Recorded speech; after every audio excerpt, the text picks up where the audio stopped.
Dealer ambil komisen dari pembeli. Jadi, lebih baik saya beli direct dari cawangan. Soalan ini memang biasa ditanya dan yes, sangat valid. Dan izinkan saya jawab dengan jujur dan berhemah.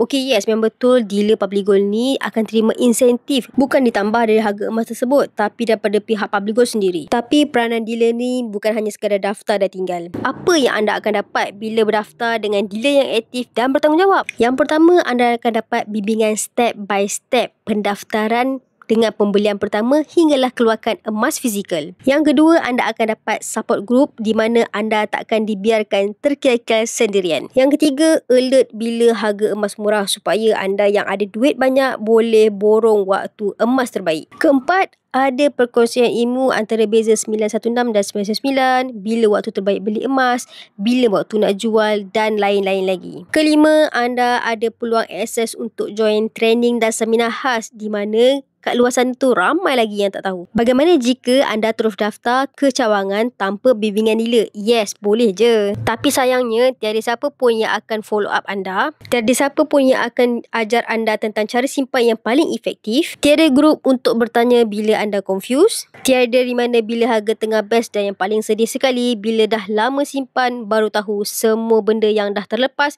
sebabkan dulu daftar tanpa dealer. Realitinya, dealer yang committed, kita tak simpan insentif itu sendiri.